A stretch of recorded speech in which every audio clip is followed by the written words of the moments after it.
Hi, I'm Joe. I have retired in Oaxaca, Mexico, and I've lived here for 3.5 years, and it's been a dream come true for me. Hey Gen Max, you just met Joe, as he mentioned, here in Oaxaca, Mexico, kind of in the southern part of the country. And he is going to tell his story here of how he retired, moved to Mexico, actually moved to California for a little bit before, talk about his life in the United States, talk about his life in Mexico, what's the difference and why he's really sold on the idea of being down here versus being up there. So let's go on and get Joe's story. I moved to Atlanta in 1979 as an Air Force veteran and started my family there.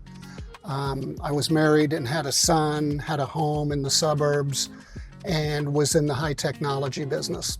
I ultimately ended up starting my own computer company and was able to retire at the age of 59 and move to California, where I had met somebody and moved in with them. I lived there for 3.5 years, and it was the time of my life. We were madly in love with each other, but alas, she died suddenly, unexpectedly, and I found myself wanting to leave California.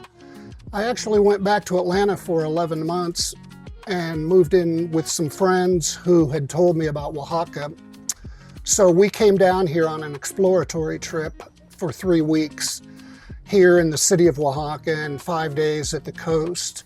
And I completely fell in love with southern Mexico. The people, the climate, the food, everything about this place was really what I had been looking for. And so I made the move and came here without knowing a soul, and hardly any Spanish, but it seemed so welcoming and the people so kind that I thought I can make a go of this. And so that's what I've done.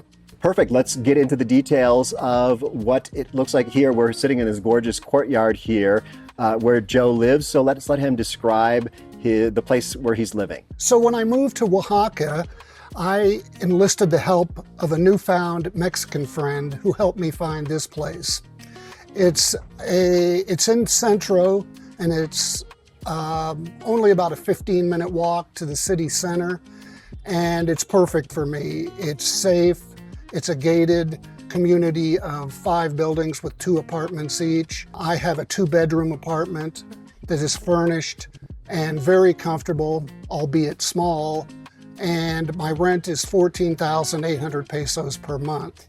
In addition, we have this pretty garden here that I can spend time in. There is private parking, and for me, it works really well. When you come into my apartment, there is a living room and a kitchen area, again, fully furnished, and I've put some nice decorations up. There are 2 bedrooms, and they're both spacious and comfortable. Okay, so Joe mentioned his rent. So let's talk about his budget, which I think he said was about $2,500 a month, which with a 15,000 peso is a good budget, a healthy budget, I guess I would say. So let's figure out how Joe is spending his money down here. So as you can imagine, the rents in Oaxaca vary widely. Some are very expensive, some are extremely affordable. I would guess that mine is somewhere in the middle. It works for me based on my budget. The rent includes all utilities, including cable television, so there really is nothing for me to pay besides my rent. In addition, obviously, I have groceries and restaurant and dining costs, tours and traveling, and really just spending my money carefully, but it goes a lot farther here, clearly, than it does in the United States. And with my budget, I can live very comfortably on the amount of money that I've budgeted. So I know lots of retirees are wanting to know about healthcare and insurance. So let's hear about that. And also just staying busy, personal development type things. In regards to healthcare, I've been blessed and have been very healthy. So I've had very little interaction with the healthcare system here in Mexico. I have a regular general practitioner doctor that I go to for annual checkups, etc.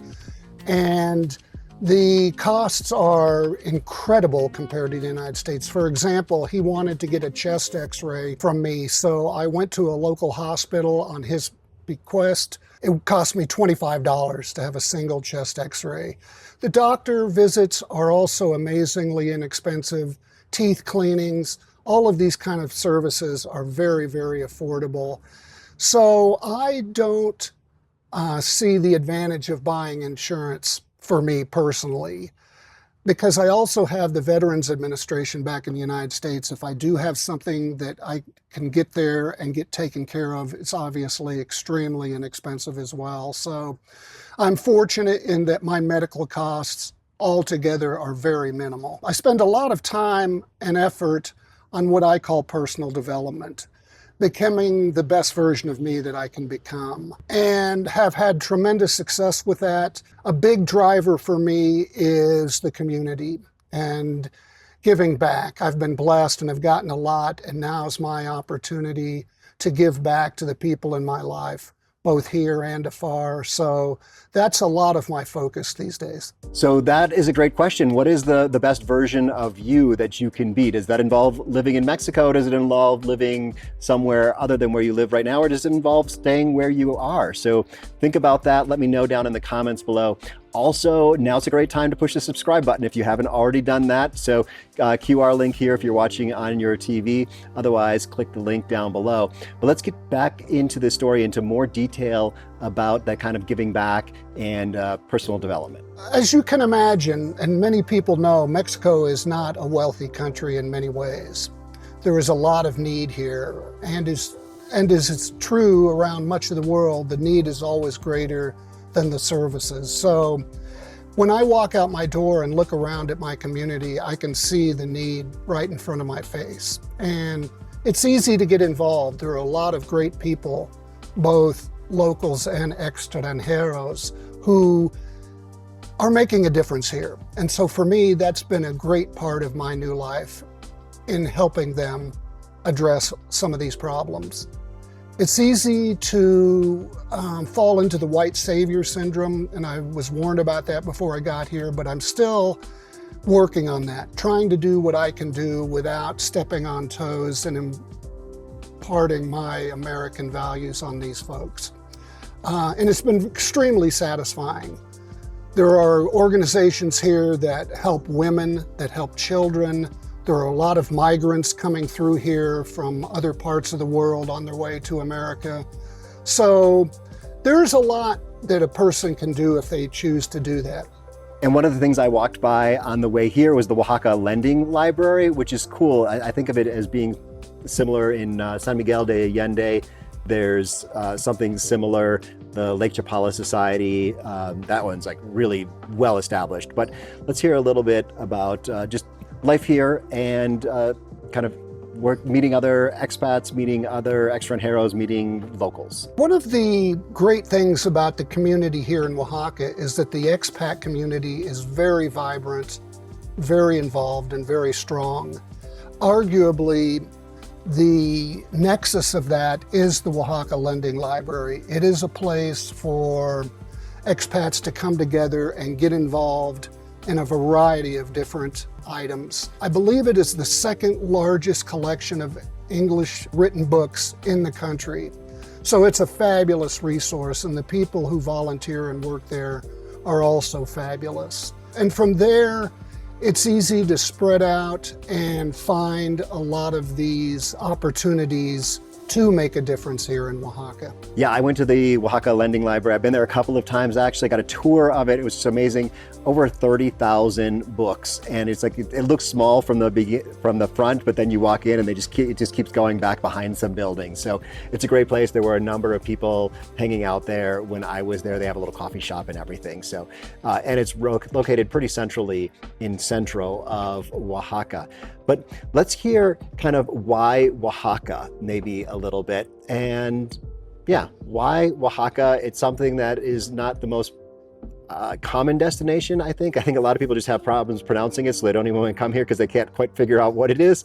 But let's hear why he chose here. One of the many fabulous things about living here in Oaxaca is that it is what I consider to be the real Mexico.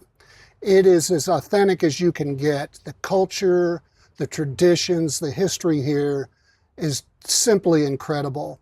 And so it's really important to learn Spanish. And in my mind, it's really important to learn about the customs and the history and the traditions and to immerse yourself in that. That for me is one of the great joys of living here. Also, because it is arguably off the beaten path and pretty much unknown to a lot of foreigners, Oaxaca is cheaper than quite a few other places in Mexico. I have traveled this country extensively and I love many of the places here, but this is my home. And part of the reason is that it's easy to be happy and live a contented life when you don't have money problems. When I was younger, I did, and I've been through that. And now, I think especially for retirees, but for a lot of people as well, coming here offers a real opportunity to get away from that and not feel that grinding pressure of the money. That is so true, just the grinding pressure. I love that thought there. If you're struggling with retirement in the United States because there's just, the money's not quite there, Mexico is a real opportunity. The culture is just, in my opinion, so much better than the United States in many parts of the United States. The affordability is really helpful for letting you go out to eat as often as you want and really go out and enjoy life. I was talking with Suki in another video and she was talking about going to not only the movies, but also the theater. And learning Spanish is important. And Joe's a good example. You don't have to know Spanish from a young age. You don't have to learn when you're 6 years old. You can learn as an adult. And there's a number of Spanish schools here in Oaxaca. And you're also gonna learn the culture, which is also another great, I got a video with Mayra and Daniel, it should be up here, talking about cultural differences and some of that language differences too. But let's get to, as we wrap up here, a final tip kind of for people who are thinking about retiring in Mexico. What would be Joe's top tip? If you are considering retiring and moving to Mexico, my tip is do it. Take the chance, be brave, you won't be sorry. Some people, it doesn't work out altogether for them, but in my experience, there were a lot of really happy expats here. When you do come here, just leave behind your American training. Not altogether, but things work differently here. The system is different, the people are different, the culture is different.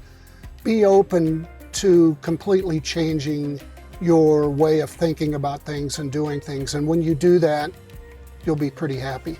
So there it is. Make that quick decision. Do it. I know a lot of people say, you know, hold off, rent. Yeah, you can rent. You don't need to buy right away. You don't need to jump in with 2 feet, but jump in and give it a try. And if it doesn't work out, try a different place. Have an exit strategy just in case it's not for you. And I got to say, if you are that type A personality who has to have everything just that American way, it might be less likely that it is for you. If you're more of a relaxed personality, you're going to fit in a lot more with the culture here and adopting this culture. This is their country. Spanish is their language. We need to adopt their culture. That is going to be very important. But I've got some videos here from other people who have already adopted this culture, extranjeros, foreigners who are living in Mexico. Check those out up here, over here, and I will see you in another video. Hasta luego.